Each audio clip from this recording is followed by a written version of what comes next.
안녕하세요. 책 읽는 뮤즈입니다. 오늘 소개할 책은 사랑, 짓, 연애의 모든 순간에 대하여 이정.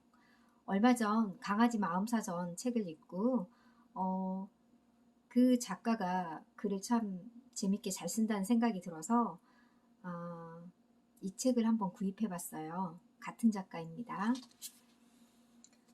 이정, 대학과 대학원에서 인문학을 공부했고 졸업과 동시에 글을 쓰기 시작했다. 역사와 논술 관련 서적을 펴내고 대중문화 분야의 책을 번역해왔다. 한겨레, 한겨레 20일, 디지털, 조선일보, 다양한 매체의 사회비평과 문화비평 칼럼을 기고했다. 현재는 사람 마음과 사회 심리 현상에 대해 연구하고 있다. 사랑짓, 사랑 덕분에 희열과 피탄과 고통을 겪은 40여 명의 심층 인터뷰를 하고 해외 심리학 연구 자료를 뒷받침해서 쓴 책이다.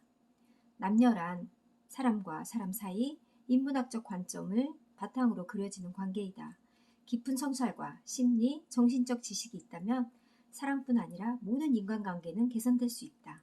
저자는 이번 책을 통해 사랑을 갈구하지만 사랑에 대한 정보는 찾기 힘든 불균형의 시대에 사는 사람들을 위해 구체적이고 실용적인 정보를 모았다. 우리의 고단한 마음을 주제로 또 다른 신간이 곧 출간될 예정이며 지금은 슬픔과 희망에 대한 원고를 작업 중에 있다. 이 출판사는 스노우북스더라고요. 얼마 전 김승호 돈의 속성 그 책을 소개해드렸는데 그 책 출판사하고 같은 출판사라 눈길이 한 번 더 갔답니다. 차례 들어가며 챕터 1 여우 같은 사랑, 챕터 2 실속 있는 사랑, 챕터 3 사랑의 과학, 챕터 4 불타오르는 사랑, 챕터 5 흔들리는 사랑. 세상 사람들은 사랑을 갈망합니다. 뜨겁게 사랑을 원합니다. 금요일 밤 도심의 거리는 사랑을 찾거나 키우는 사람들로 가득합니다. 카카오톡과 페이스북, 인스타그램 주고받는 대화 상당 부분도 로맨틱한 사랑을 얻기 위해 노력에 해당됩니다. 그런데 이상하게도 사랑에 대해 배울 채널이 많지는 않습니다. 사랑은 가르치고 배우는 것이 아니라고 여겨집니다. 우리는 사랑을 자습해야 합니다. 죄송합니다.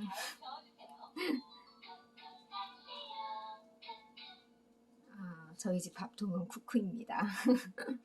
직접 사랑을 체험하고 좌절하고 성공한 후에야 사랑에 대해 뒤늦게 깨닫습니다.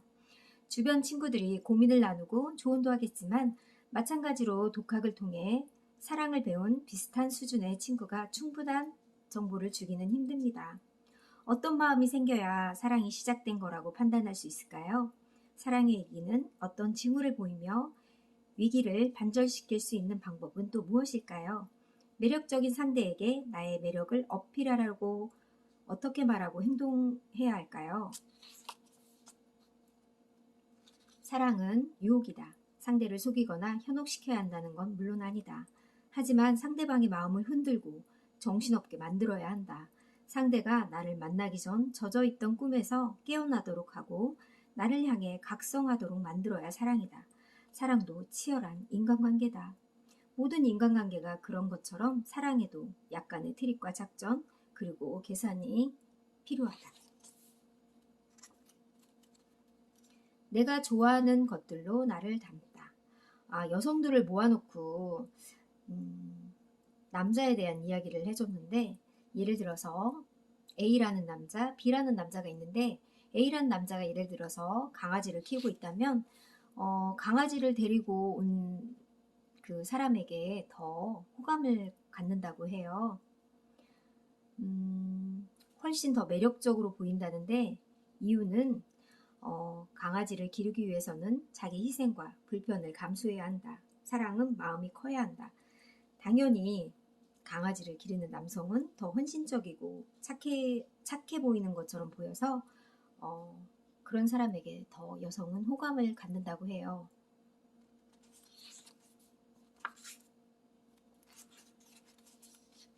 사람은 좋아하는 것에 대해 싫어하는 것 역시 꼭 있게 마련이다.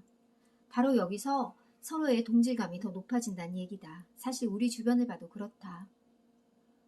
어떤 영화나 책이나 정치가를 함께 비난하면서 사람들은 가까워지고 동료의식을 느낀다. 누군가의 뒷담화를 나누면서 급속히 친해지기도 한다. 바람직하지 않다고 볼 수도 있지만 그것이 현실이다. 사랑한다는 것은 뭘까?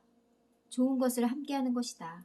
두 사람이 연인이 되어 함께 시간을 보내고 결혼을 결심하는 이유는 무엇이든 공유하고 싶기 때문이다.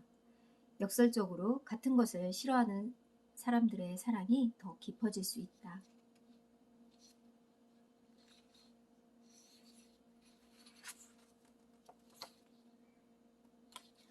칭찬 더하기 기술 1. 흔히 듣지 못한 칭찬을 해야 된다. 2. 독특하다고 말해준다. 3. 대가를 바라지 않고 칭찬한다. 4. 객관적인 척 칭찬을 던진다. 5. 가까운 사이라면 깊은 마음을 드러낸다. 예를 들면 너는 나를 미소 짓게 해. 내 덕분에 이곳이 환하다. 넌 모르겠지만 나에게 큰 힘을 줘.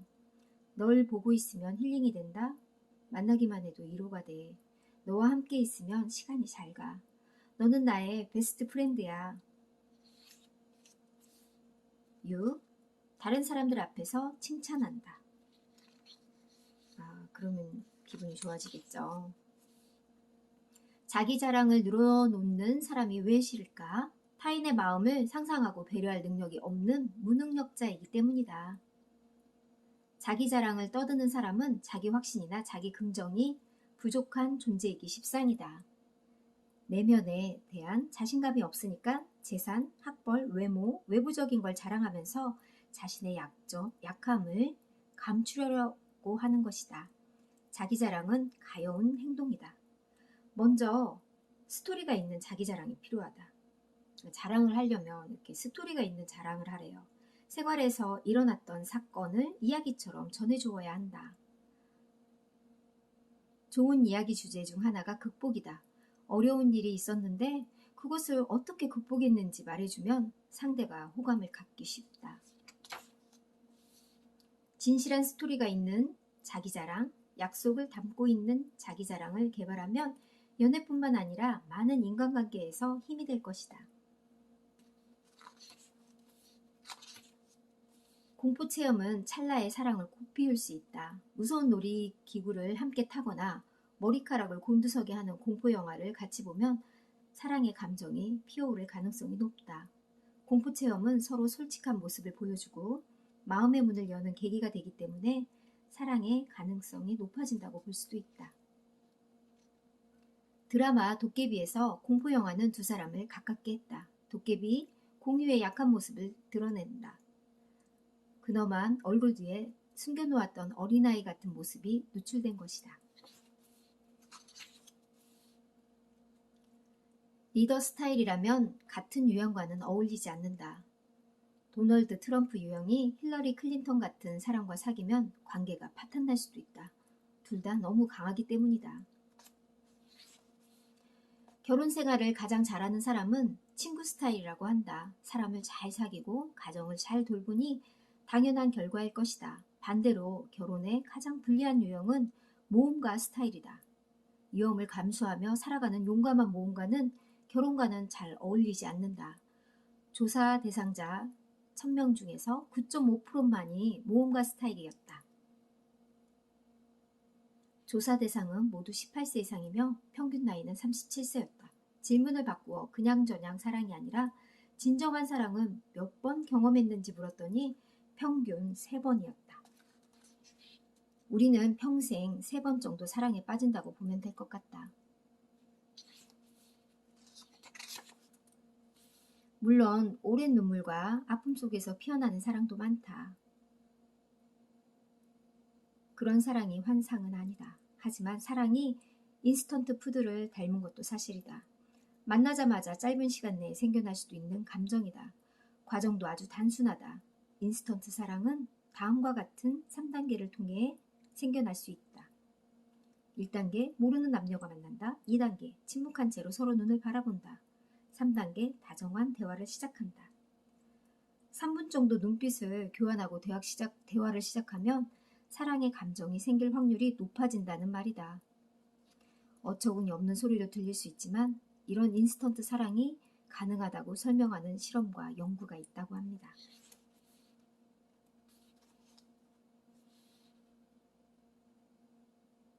사랑을 하면 상대의 눈을 자주 보게 된다. 그런데 그 반대도 성립한다. 눈을 바라보면 사랑을 하게 되는 것이다.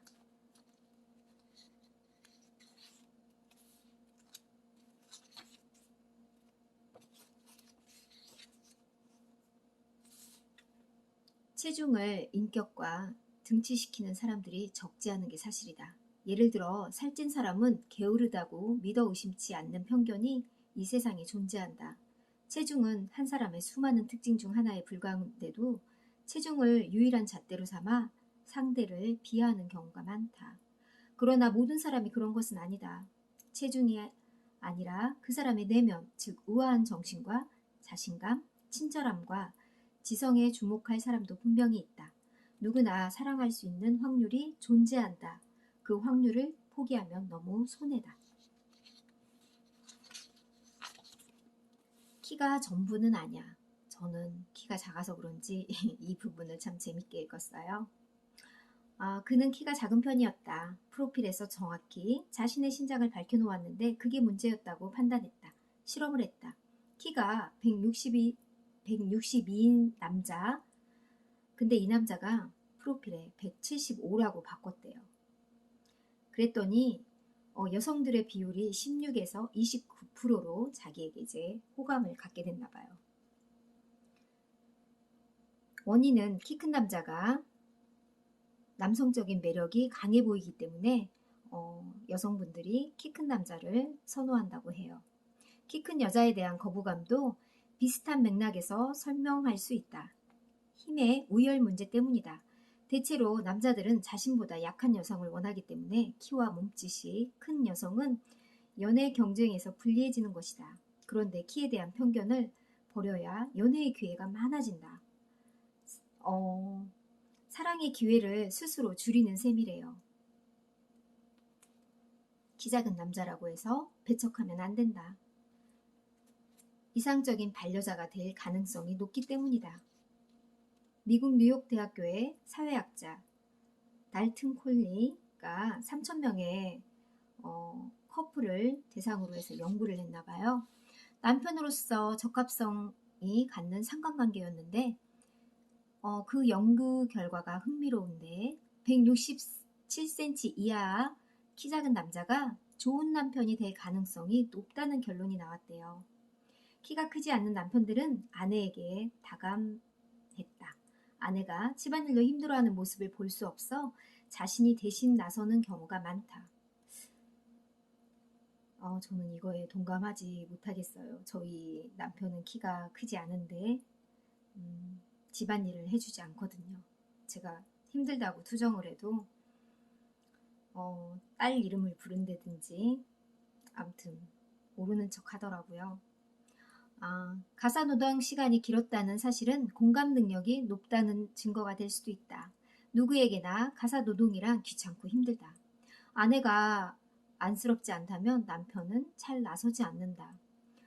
저는 이 부분을 읽고 정말 나를 안쓰러워하지 않나? 말로는 늘 사랑한다고 하는데 행동은 도와주는 게 없어요. 특히 집안일이요. 키 작은 남편들이 집안일을 길게 했다면 그것은 아내에 대한 사랑의 표현일 것이다. 단신의 남자가 이혼하는 비율은 32%나 낮다. 이런 이야기도 재밌네요. 키 180cm의 니콜 키드만과 결혼했던 탐 크루즈의 키는 공식적으로는 170이라고 해요. 그 다음 예술가 파블로 피카소는 163이었고 강철환, 앤드루 카네기와 팝스타 프린스는 160cm 이하라고 합니다. 우주로 처음 나간 유리 가가린도 157cm 단신이었대요. 엘튼 존은 162, 베토벤과 같은 키다. 키 작은 남자가 우월하다고 주장하려는 것은 아니다. 다만 키가 크건 작건 중요하게 생각하지는 말자고 제안할 뿐이다. 애인 혹은 남편의 키가 커야 한다고 고집하면 기회를 놓칠 수 있다는 것을 기억해야 된다. 그러니까 키 가지고 제한을 하면 그만큼 기회를 놓칠 수 있고 제한이 많을 수 있다는 얘기죠.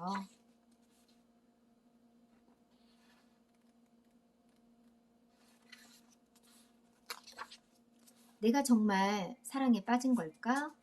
사랑에 빠졌다는 것을 보여주는 11가지 증거들. 1. 연인에게 다 퍼주고 싶다. 2. 더 좋은 사람이 있다고 생각 못한다. 3. 더러워도 예쁘다. 4. 못생겨도 예쁘다. 사랑에 빠지면 그렇죠. 5. 하루 종일 생각난다. 6. 마약 중독자 같은 감정 기복을 느낀다. 7. 아프냐? 나도 아프다. 8. 애인을 위해 나를 변화시키려 한다. 9. 정신을 못 차린다. 10. 뭔가에 통제당하는 느낌이 든다. 11. 너의 단점이 안 보여. 달콤함의 수명. 결혼은 사랑의 무덤이다. 엽색가로 유명한 이탈리아 카사노바가 남긴 말이다. 사람들은 결혼을 사랑한다. 큰 불편을 감수하고 결혼을 한다. 시월드와 처월드가 생기고 속박과 책임이 커진다. 주거와 결혼식 비용 때문에 채무를 질 수도 있다. 결혼의 행복시효. 결혼은 우리를 얼마 동안이나 행복하게 만들까? 신혼의 기쁨은 몇 년이나 될까? 평균적으로 2년이라고 합니다. 2년 동안이 가장 행복감이 높아진다는 게 연구를 통해 확인됐다고 해요. 그러니까 결혼하고 2년 동안은 아이도 갖지 않고 그 신혼을 만끽하면 행복할 것 같네요.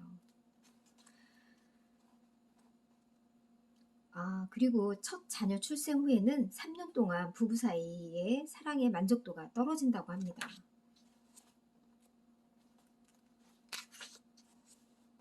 먼저 결혼이 사랑의 무덤은 아니지만 영원한 축제도 아니라는 걸 이해할 수 있다. 사랑이 뜨거운 신혼은 짧다. 24개월이면 식어버린다. 육아와 가사노동과 직장생활에 시달리고 가끔 싸우다 보면 결혼의 행복도는 급강할 수밖에 없다. 신혼 2년을 아주 소중히 보내야 한다. 그 24개월을 알뜰히 그리고 하루하루 보석처럼 아껴가며 보내기로 마음먹어야 한다. 결혼 후 크고 작은 행불행을 경험하면서 20년 정도의 세월을 보내면 새로운 행복이 찾아온다. 그러니까 결혼한 지 20년 정도 보내면 또 새로운 행복이 온대요. 저는 결혼한 지 22년이 됐는데 잘 모르겠네요.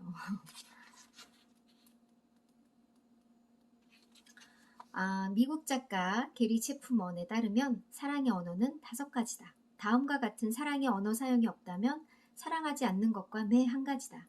인정해주는 말, 함께 시간 보내기, 선물 주고받기, 도움을 주는 서비스 행동, 신체적 터치. 사랑을 소중히 여긴다면 매일매일 아낌없이 터치해야 한다. 터치의 행복감이야말로 사랑의 가장 큰 기쁨이다. 우리의 몸은 100년도 존재 못하고 사라질 것이니 시간이 많지도 않다. 그러니까 서로 아끼고 터치하며 잘 살아야 되겠죠. 매혹적인 사람이 되기 위해서는 불확실성을 높여야 한다. 남자들도 불확실성에 끌린다는 연구 결과가 많다. 남자나 여자나 헌신적인 상대를 헌신짝처럼 가볍게 여기는 경향이 있다. 헌신하면 헌신짝 된다는 말도 있잖아요.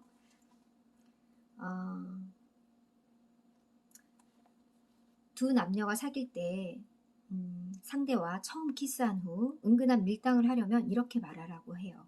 키스했다고 내가 너의 것이 되었다고 생각하지 마. 단순하지만 강력한 멘트다. 그리고 또 선약이 있었어. 친구들과의 약속을 깨고 나온 거야. 내가 너를 많이 좋아하는 모양이야. 그렇다고 날 만만하게 생각하지는 마. 다음번에는 친구들 만나러 간다고 해도 이해해줘. 이렇게 말하래요. 밀당의 고수가 되려면 반드시 지켜야 할 원칙이 있다. 내가 가진 것의 100%를 허락하지 않겠다는 각오를 해야 된다. 마냥 헌신적인 태도는 좋지 않다. 다 채워주려고 하면 할수록 불행해진다. 이건 진짜 맞는 것 같아요. 애인에게 혹은 반려자에게 조금은 소홀해야 한다. 어느 정도는 이기적인 시간과 공간을 가져야 나도 건강해지고 관계도 활력이 넘칠 것이다. 적당한 이기심이야말로 지구력이 있는 사랑의 필수 조건이다.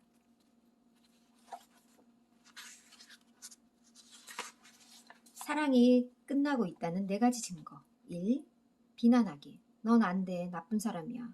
왜 약속을 안 지켜? 역시 넌 안 돼. 왜 약속을 안 지켜? 이 집 모양이네. 거짓말 왜 하니? 넌 나빠. 이런 식으로 얘기한다든지. 2. 무시하기. 네가 뭘 알아?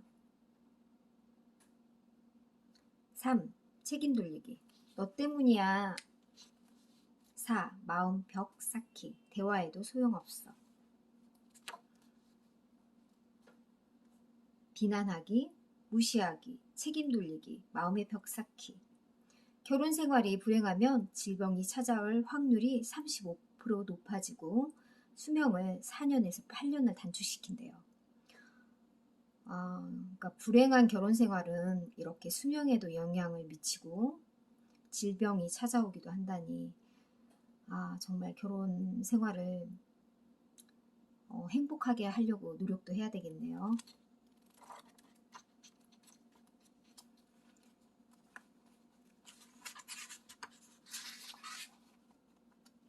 공감하고 사과하고 웃겨라.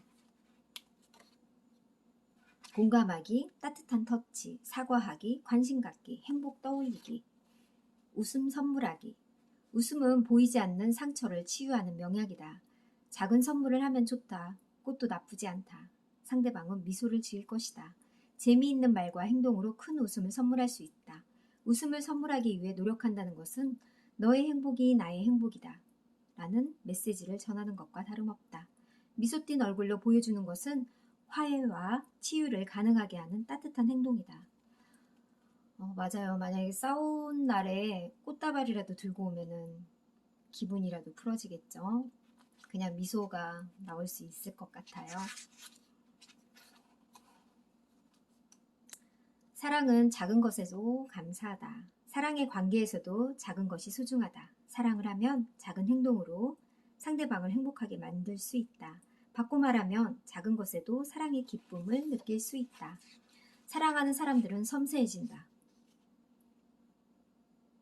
부탁하지 않았는데도 커피를 내려준다든지 슬쩍 다가와 어깨를 마사지해준다든지 벨이 울리는 휴대전화를 갖다 주거나 기대하지 않았는데 맛있는 빵을 사다 주거나 아주 작은 친절에 노력을 이런 작은 친절은 노력이 많이 필요하지 않다. 2011년 미국 버지니아 대학교 연구팀이 1,400여 커플을 대상으로 조사한 결과 이런 작은 서비스를 해주며 서로를 돌보는 커플들이 행복했다고 해요. 당신은 매력적이네요. 당신은 제일 좋은 아빠예요. 당신이 이렇게 멋진 사람이어서 고마워요. 이런 말을 툭 던지면 참 좋겠죠. 이 말 자체가 선물일 것 같아요. 2013년 미국 UCLA에서 연구한 바에 따르면 집안일을 나누기로 합의한 부부는 더 행복한 것으로 확인됐대요.